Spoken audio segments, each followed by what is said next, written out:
tampilkan. Monggo Oke, silahkan. baik. Sebentar saya cek. Ini tadi sudah saya download. Masih proses.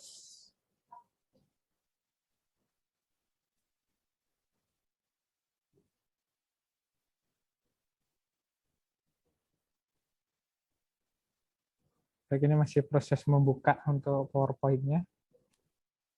Atau saya share dari sini, Pak? Dari saya udah bisa buka ini. Oh, ini saya baru bisa buka juga, Bapak. Oh, gitu. Ini. Ya.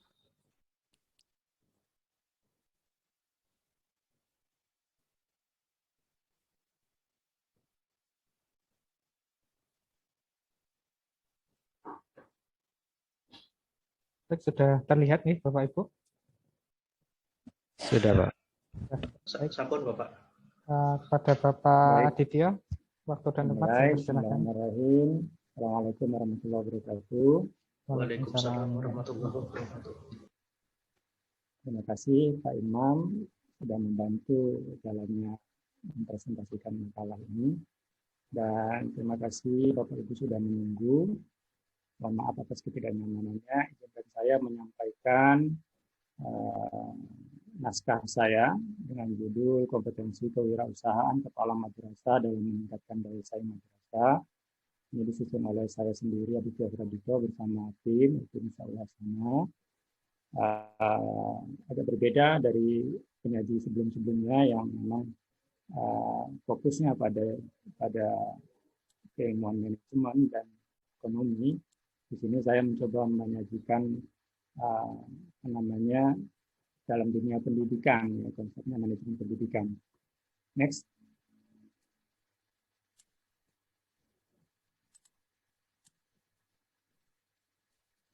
Lanjut saja Pak. Abstrak nanti bisa dibaca di naskah di artikelnya. Pendahuluan. Baik, kita berawal dari konsep desentralisasi, Bapak Ibu. Desentralisasi adalah pelimpahan wewenang dari pemerintah pusat kepada pemerintah daerah untuk memajukan daerah masing-masing.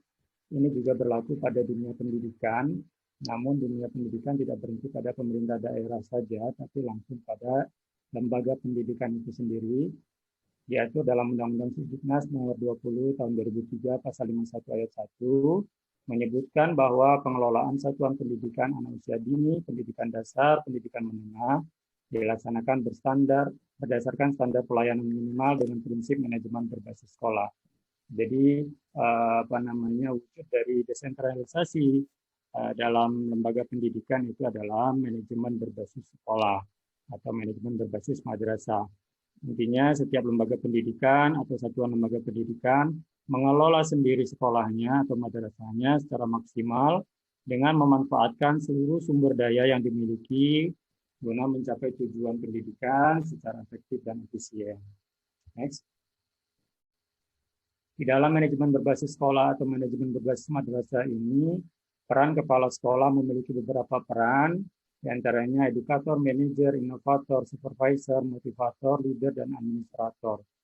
Kemudian selain peran di atas, kepala sekolah juga dituntut memiliki kompetensi, yaitu 5 kompetensi ya, yang diatur nanti di dalam peraturan menteri, yaitu kompetensi kepribadian, kompetensi manajerial, kompetensi kewirausahaan, kompetensi supervisi, dan kompetensi sosial. Next. Namun pada penelitian ini saya fokus pada kompetensi kewirausahaan di antara 5 kompetensi yang wajib dimiliki oleh kepala sekolah atau kepala madrasah, yaitu dalam Permendiknas nomor 13 tahun 2007 bahwa dimensi kompetensi kewirausahaan kepala madrasah atau kepala sekolah diantaranya 1, inovatif, 2, bekerja keras, 3, memiliki motivasi, 4, pantang menyerah, 5, memiliki naluri kewirausahaan. Dan tujuan penelitian ini adalah untuk mendeskripsikan dimensi-dimensi kelima ini, yaitu kompetensi kewirausahaan yang dimiliki oleh kepala madrasah atau kepala sekolah. Next. Penelitian terdahulu berangkat dari penelitian Nur Komaria. Beliau menyimpulkan bahwa kepala sekolah entrepreneur dalam pembiayaan pendidikan selalu berusaha mencari dana dari berbagai sumber. Kemudian penelitian Hussein dan Sam dan kawan-kawan, sekolah adalah milik kepala sekolah sukses yang dalam dirinya terdapat kompetensi kewirausahaan yang berekspresifitas dan inovasi. Selanjutnya Irawati menyimpulkan bahwa ada pengaruh antara entrepreneurship terhadap efektivitas kepala sekolah. Yang terakhir, Muhammad Winario dan Irawati menyimpulkan bahwa kepala sekolah dan kerjasama stakeholder juga faktor penentu kesuksesan untuk pengembangan sekolah. Next. Metode penelitian di sini metode kualitatif deskriptif, teknik pengumpulan data dengan wawancara, observasi, dan dokumentasi. Lalu teknik analisis data melalui 3 tahapan, reduksi, display, dan penarikan kesimpulan atau verifikasi. Jika dilakukan triangulasi sumber dan teknik sebagai uji keabsahan datanya. Next. Berikut hasil penelitiannya Bapak Ibu, temuan di lapangan. Sebagai informasi, penelitian ini dilakukan di MTS Abu Bakar Siddiq Lampung Utara, dan ini pembahasannya yang pertama terkait dengan kompetensi inovatif. Next, menciptakan inovasi yang berguna bagi pengembangan madrasah. Next.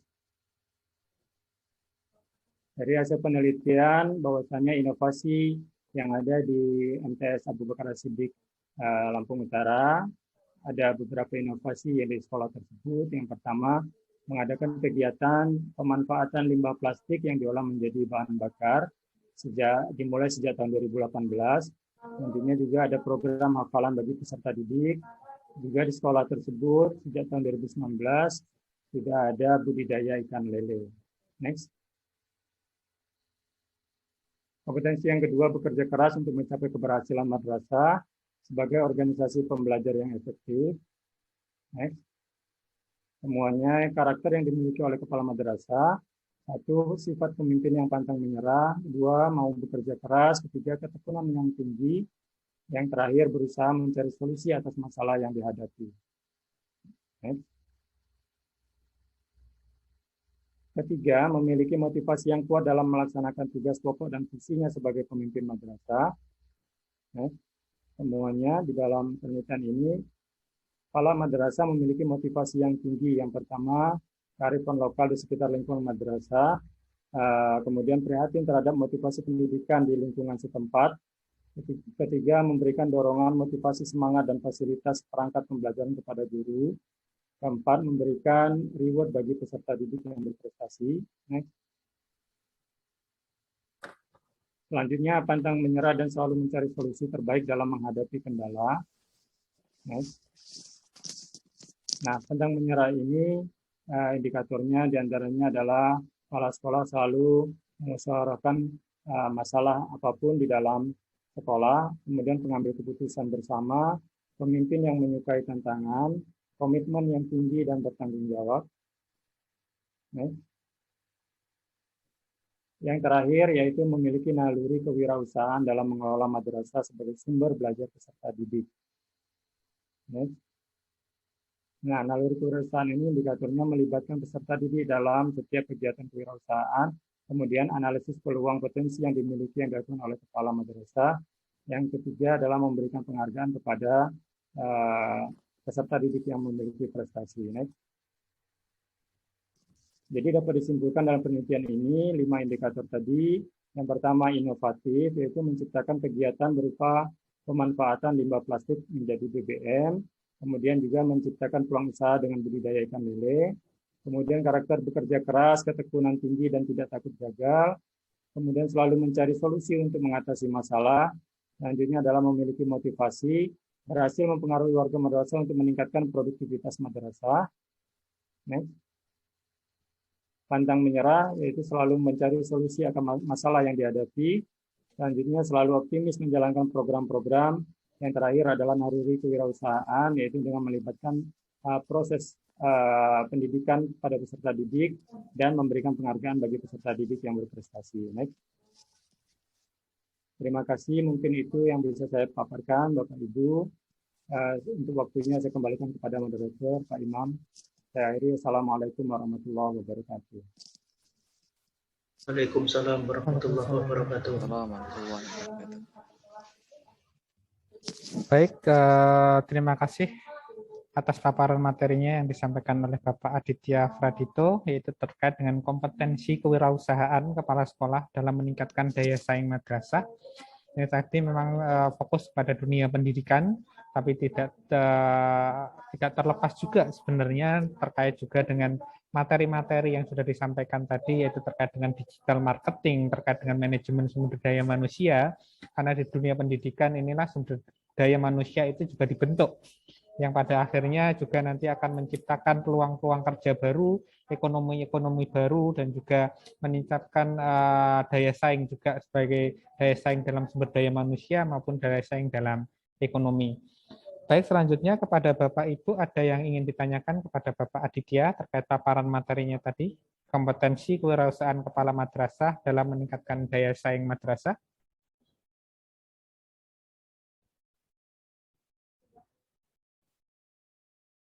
Belum ada yang ditanyakan? Baik, kalau mungkin belum ada yang ditanyakan, mungkin kita bisa lanjut ya ke materi kita yang selanjutnya, yaitu materi yang akan dipaparkan oleh Bapak Lukmanul Hakim, yaitu terkait dengan digital marketing pada lembaga pendidikan, yaitu ada pemahaman, penerapan, dan efektivitas. Ini juga mungkin terkait juga dengan Pak Aditya dan juga teman-teman yang lain yang sudah memaparkan materinya tadi. Baik, untuk mempersingkat waktu kepada Bapak Lukmanul Hakim, saya persilahkan untuk mempresentasikan artikelnya terkait dengan digital marketing pada lembaga pendidikan, pemahaman, penerapan, dan efektivitas. Waktu dan tempat saya persilahkan. Bismillahirrahmanirrahim. Assalamualaikum warahmatullahi wabarakatuh. Waalaikumsalam warahmatullahi wabarakatuh. Ya, alhamdulillah, salatu wassalamu ala rasulillah.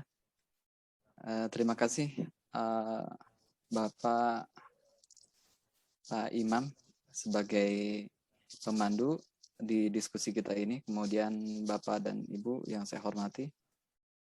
Di penghujung pemaparan materi ini, pertama saya ucapkan terima kasih. Semoga saya dapat menimba ilmunya dari Bapak dan Ibu semua yang telah menyampaikan materinya. Izinkan saya menyampaikan materi ini, dan memang banyak sekali kekurangan. Saya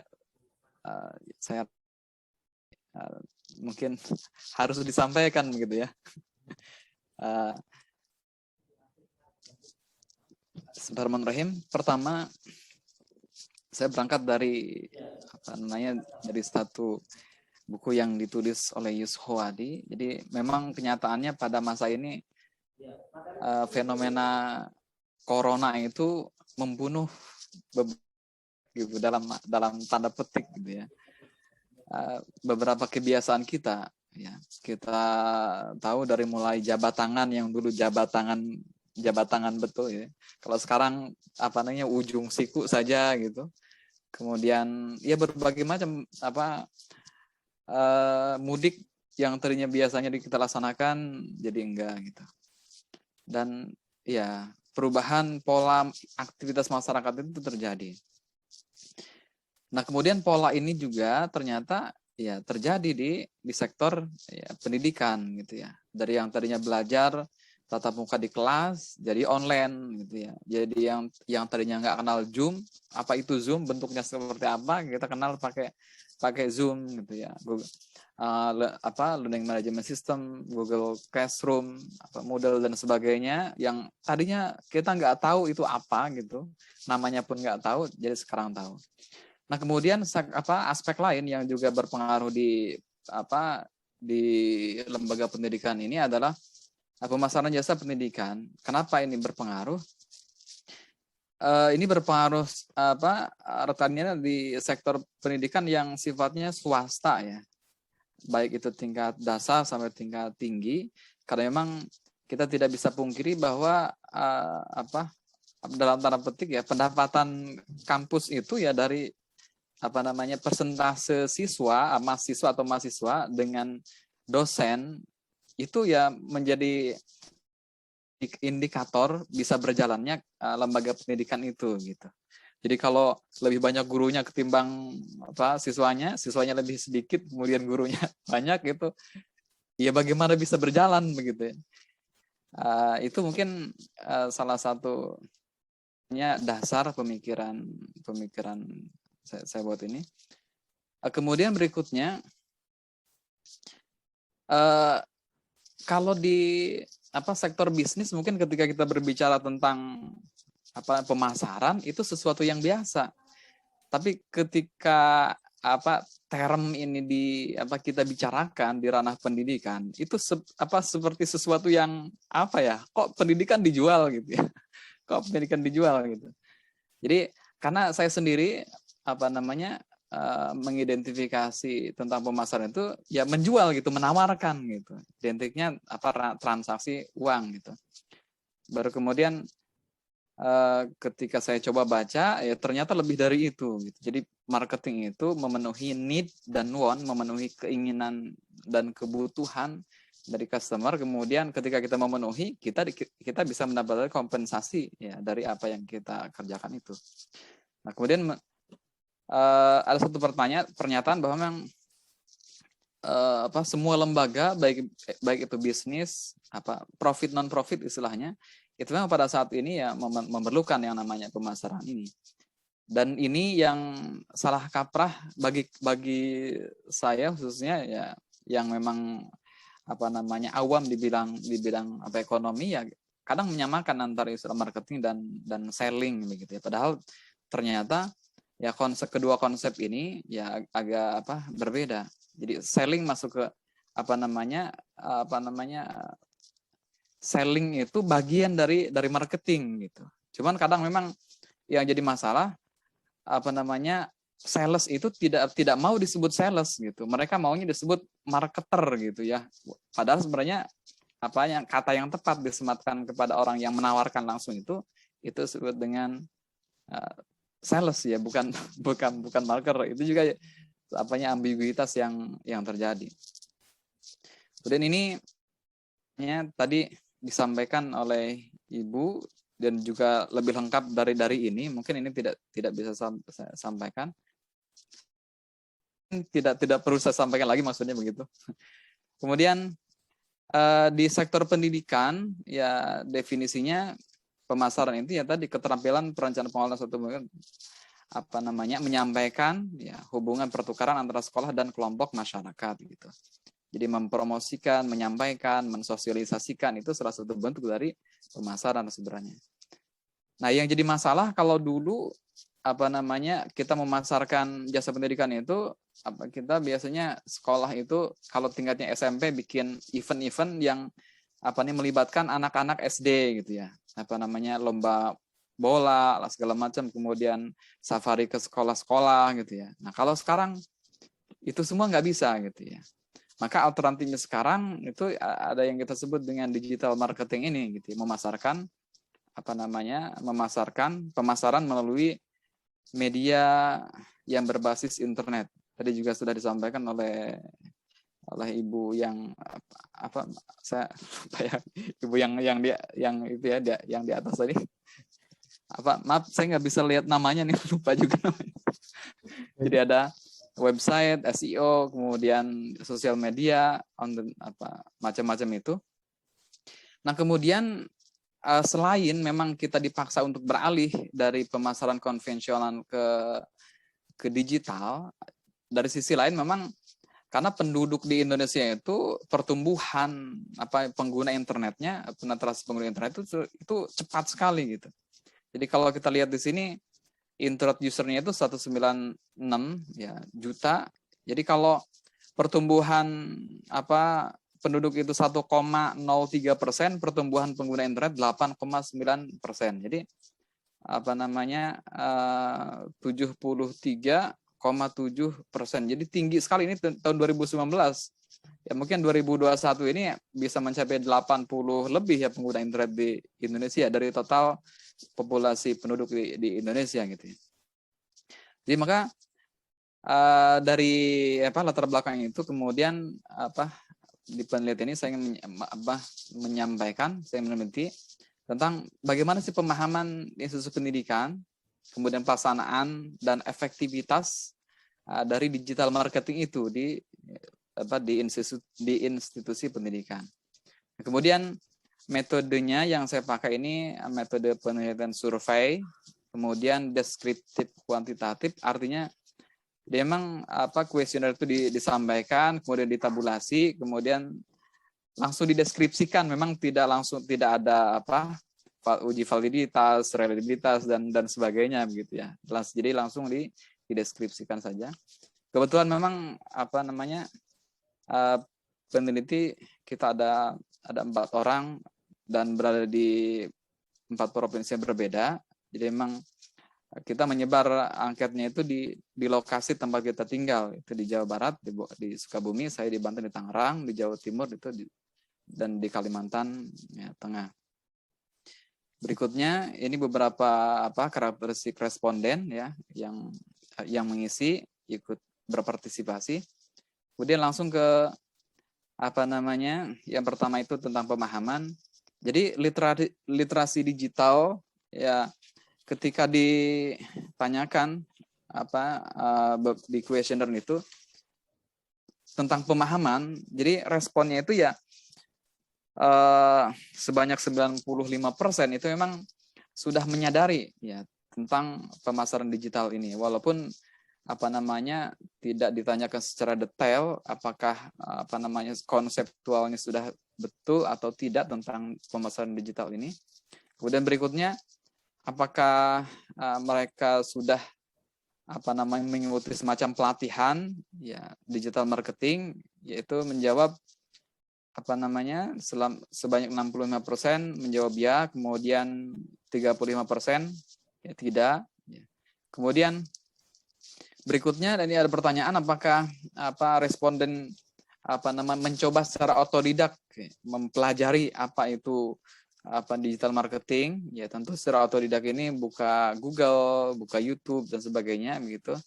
Itu ternyata mereka ya responden yang menjawab itu ya mereka secara keseluruhan menjawab ya gitu ya. Sudah minimal pernah mencoba mencari begitu.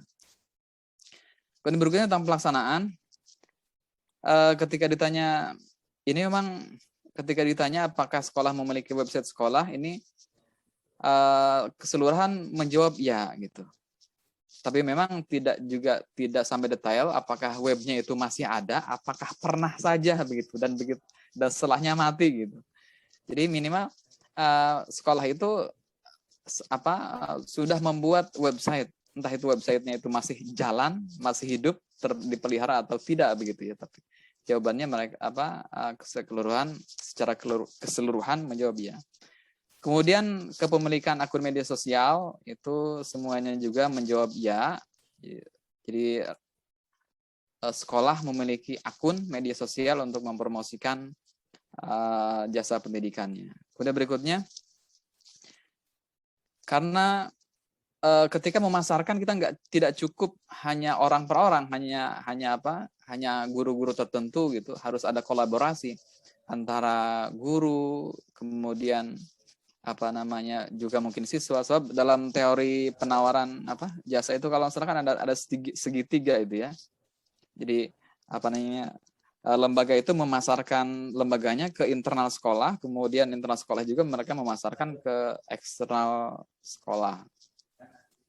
Berikutnya pemanfaatan paid promote ini, maksudnya ketika ditanya apakah mereka institusi lembaga pendidikan itu sudah mencoba menggunakan promosi berbayar, mungkin menggunakan AdSense, Facebook Ads, atau mungkin menggunakan jasa selebgram gitu ya sebagainya.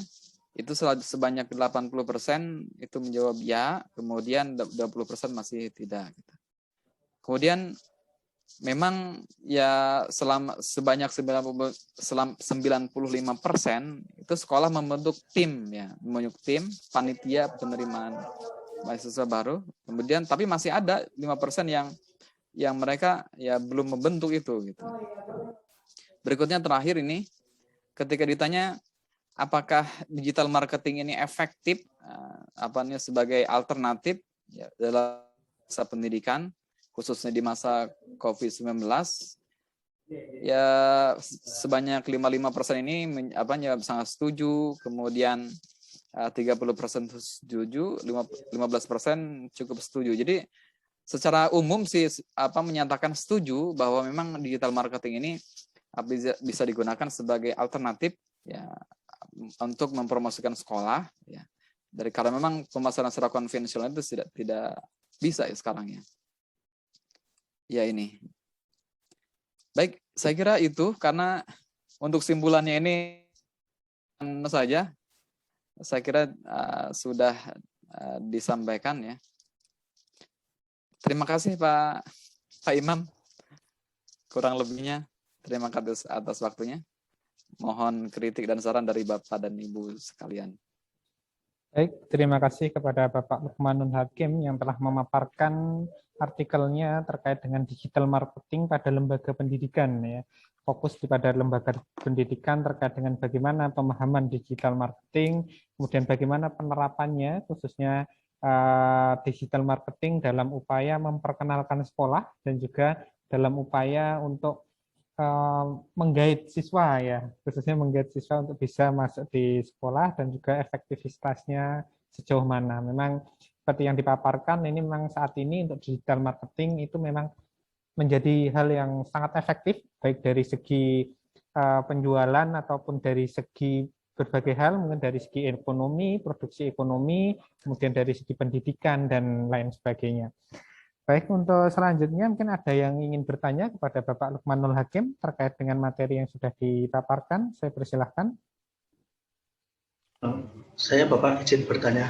Baik, Pak Iqbal silahkan. Izin bertanya ke Bapak Lukman. Silakan Pak. Tadi di kuesioner tuh ada pertanyaan seberapa efektif ya. Itu indikator efektif itu seperti apa Pak? Bisa dijelaskan Bapak? Maksudnya untuk mengetahui bahwa digital marketing tadi sudah efektif itu indikatornya apa saja? Kuesionernya memang bertanya tentang persepsi saja begitu ya. Jadi memang nggak ada indikator yang kuantitatif mengukur itu. Jadi bertanya apakah menggunakan digital marketing ini efektif sebagai alternatif pemasaran konvensional gitu. Jadi memang pertanyaan yang disampaikan seperti itu aja Pak. Jadi tidak ada ukuran. Misalkan tahun lalu ketika konvensional mendapatkan siswa sekian, kemudian tahun ini menggunakan digital marketing mendapatkan sekian, itu perbandingannya berapa persen memang tidak diukur. Gitu. Mungkin dengan jumlah kuota siswa baru tadi ya, kan di sekolah ada penerimaan siswa baru, ada kuotanya itu. Mungkin bisa dibandingkan dari tahun ke tahun mungkin ya Bapak. Iya. Terima kasih Pak. Ya nanti sebagai mungkin ke depan saya bikin lagi. Terima kasih Pak ya. Iya. Baik, terima kasih. Pak izin bertanya Pak. Silakan Bapak Aditya. Assalamualaikum warahmatullahi wabarakatuh. Waalaikumsalam warahmatullahi wabarakatuh. Terima kasih atas kesempatannya Pak Imam. Saya ingin menanggapi sedikit penyajian dari Pak Lukmanul Hakim. Salam kenal Pak Lukman. Iya, salam kenal juga Pak. Kebetulan saya pernah menulis Pak ini Pak.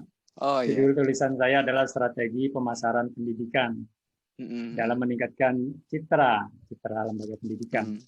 Itu saya penelitian di sebuah sekolah swasta di Malang juga dulu waktu menyelesaikan S2. Namanya SD Surya Buana. Ya. Itu jauh sebelum COVID Pak ya. Oh, jadi gitu, belum mengenal digital marketing secara gencar seperti saat ini. Mungkin sudah. Saya dulu dapat data digital pemasaran lewat digital itu melalui televisi, melalui radio dan sebagainya. Dan itu ternyata tidak efektif gitu loh.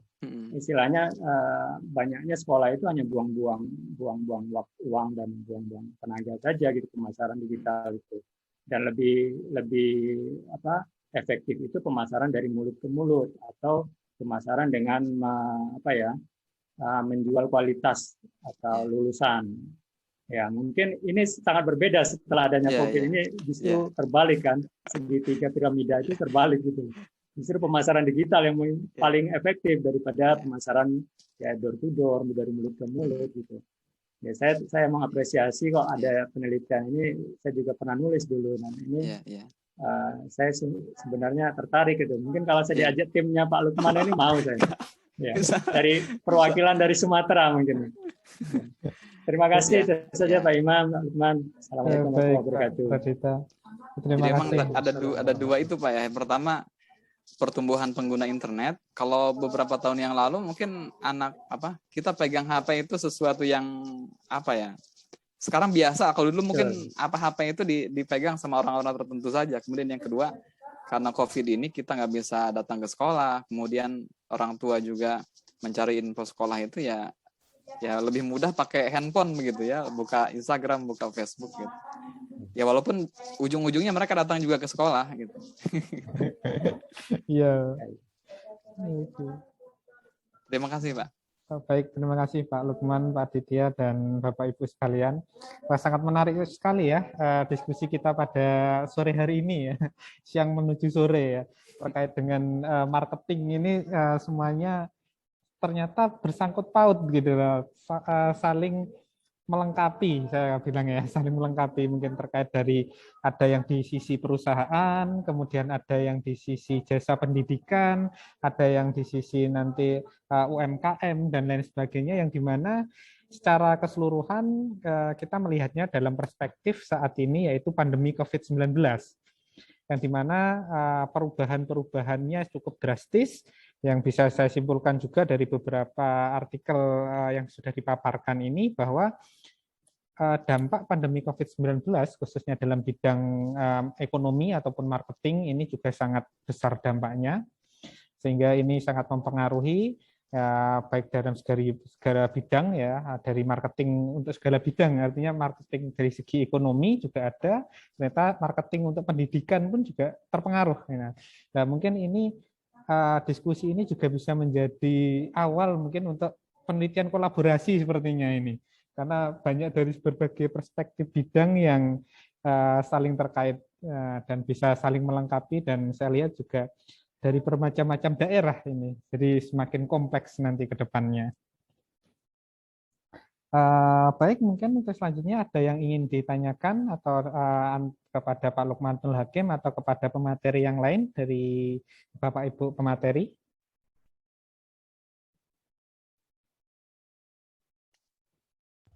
Izin bertanya Bapak ke Bapak moderator. Oke, Bapak Iqbal, silakan. Itu untuk artikelnya apakah ada revisi nanti Pak? Baik Bapak, perlu kami sampaikan terkait dengan artikel, karena kemarin ini waktunya memang relatif mepet ya. Jadi nanti untuk tahap selanjutnya setelah ini artikel akan kami review lebih lanjut. Mungkin nanti kalau memang ada catatan-catatan yang perlu dilengkapi dari reviewer, kami mohon untuk bisa dilengkapi. Tapi kalau memang sudah sesuai dari reviewer, nanti untuk artikelnya akan kami proses lebih lanjut. Semoga nanti dalam waktu dekat bisa segera kami publikasikan, khususnya dalam publikasi proceeding, ataupun nanti ada beberapa artikel yang memang sesuai dengan ketentuan di jurnal-jurnal terkait yang memang bekerja sama, nanti bisa kami tawarkan kepada Bapak Ibu apakah mau dipublikasikan di jurnal ataupun nanti di proceeding. Jadi mungkin setelah ini nanti beberapa hari ke depan nanti akan kami sampaikan terkait dengan artikelnya akan seperti apa. Artinya ada review ataupun ada catatan dari reviewer atau memang sudah sesuai dan bisa langsung kami publikasikan. Baik, terima kasih Bapak. Terima kasih Pak Iqbal. Baik, saya ingatkan kepada Bapak Ibu di room chat sudah tersedia untuk absensi, sekaligus nanti sertifikat secara otomatis juga bisa Bapak Ibu download nanti di Google Drive yang sudah kami sediakan. Mungkin nanti setelah mengisi presensi mungkin 2-5 menit nanti bisa mengecek di Google Drive untuk untuk sertifikatnya bisa di-download langsung oleh Bapak Ibu sekalian. Baik, untuk yang selanjutnya ada tambahan dari Bapak Ibu atau cukup sampai di sini untuk diskusi kita hari ini? Mungkin waktunya singkat ya, tapi masih ada hal yang menarik. Mungkin nanti Bapak Ibu bisa berkolaborasi lebih lanjut. Kita juga masih ada di grup, sehingga nanti mungkin Bapak Ibu bisa saling berkomunikasi, tukar pikiran, tukar rencana penelitian ke depan kalau memang ini menjadi salah satu untuk bisa berkolaborasi nanti. Baik, kalau tidak ada tambahan dan mungkin tidak ada pertanyaan lagi terkait dengan diskusi kita pada sore hari ini, terkait juga dengan publikasi artikel yang akan kami proses lebih lanjut lagi. Mungkin izin saya sampaikan untuk diskusi kita pada sore hari ini, saya tutup sampai di sini dulu. Ada kurang lebihnya secara pribadi kami mohon maaf, dan dari panitia juga kami mohon maaf.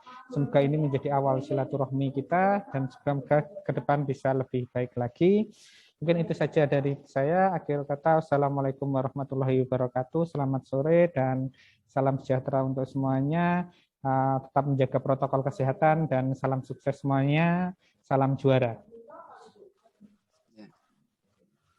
Terima kasih Bapak Ibu semuanya. Terima kasih.